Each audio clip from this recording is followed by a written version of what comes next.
this is right up there, close to the NCAA, but nothing will ever come alongside it for me. They had an international intercollegiate at St. Andrews, and it was called the Boyd Quake, and the Quake is a Scotch drinking bowl. Oh, yes. Q-U-A-I-C-H. Yeah, that's right. Well, odd spelling. And the family had two brothers, two Boyd brothers, that had been killed in the war. And one of the ways in which they were both avid golfers, and as was the rest of the family, and in one of the ways that the family memorialized them was to persuade the University of St. Andrews to be basically host at St. Andrews. The Royal Navy was involved, an international intercollegiate. And it had it certainly had a broad base field from the UK, and it had, in those days there wasn't a lot of golf in Europe, but it had Europeans and it had some Americans. And it was 54 holes, stroke play, 70. First round on the old course, the second round on the new, wonderful, and the third round on the old course. And I won it. I shot 217, I had 72, 73, 72, in circumstances where those scores for me were inexpressibly satisfying, and I therefore won the Boyd Quake.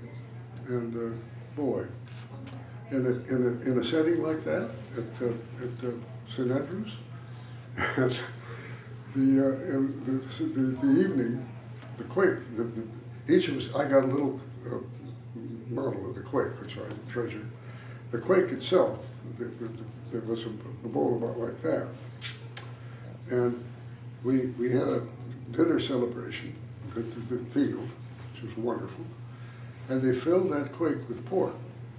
And they passed the Quake around, and we all took a drink until all the port was gone. And it added a lot of frivolity to the atmosphere. A lot of color. made the haggis a little more palatable. No, nothing could make haggis palatable.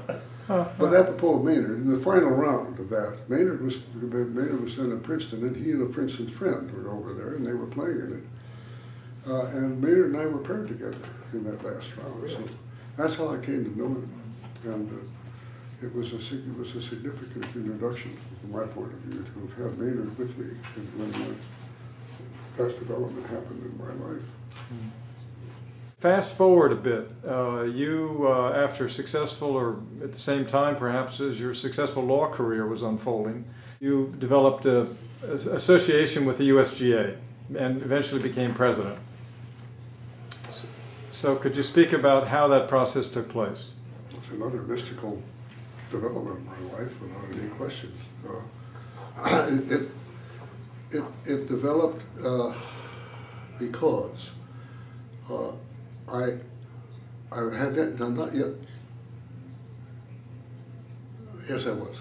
I had become a member of the Cypress Point Club, and Jack Westland was a member.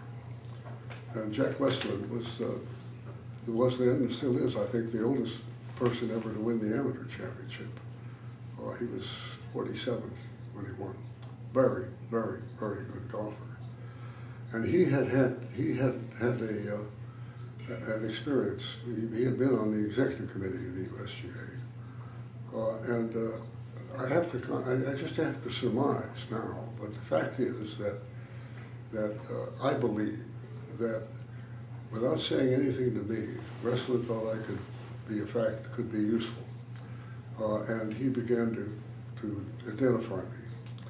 And as a matter of fact, they came to me and said that they thought that it would be useful. In those days, the way it worked, if I went on the executive committee, and I took a look at my life at the time, and both economically and in terms of my law career, and I couldn't manage to do it.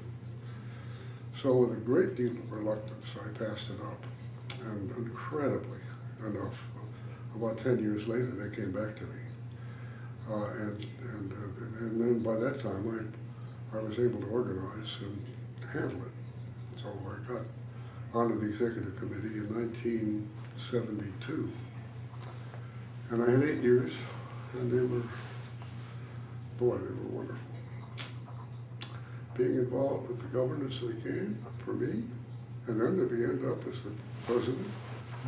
And but almost most importantly, almost as important, was that I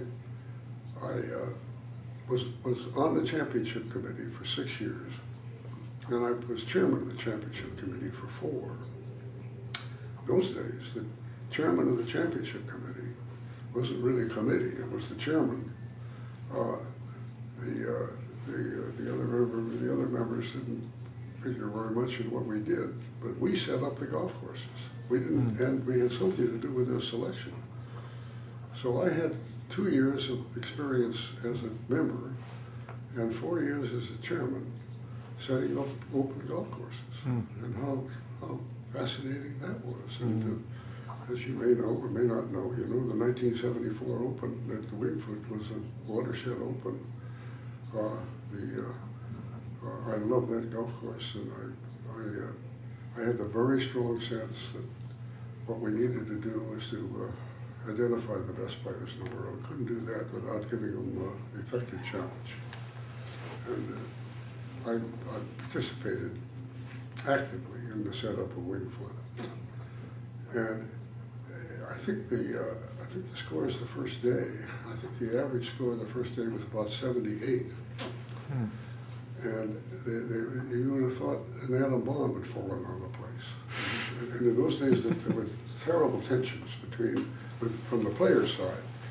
The players literally thought what we were trying to do was humiliate them, you know. And there was a terrible. The atmosphere was very pyrotechnic, and it was that end of that first day was the setting in which the media got to me in a great deal of intensity, and effectively was indicating that the players had a hell of a lot to complain about on this lousy, rotten, miserable setup that humiliated them. And it was then that I said, which was a spontaneous but understandable reaction, I said, no, we're not trying to humiliate the best players in the world, we're simply trying to identify who they are.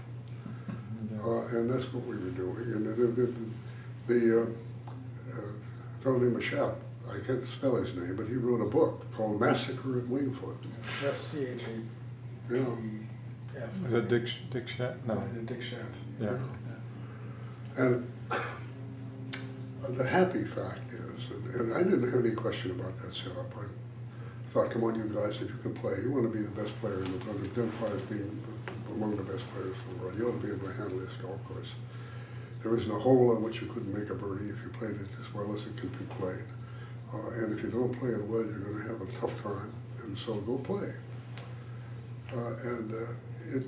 It was watershed in the sense that set the scene for open course setups that persists to this day.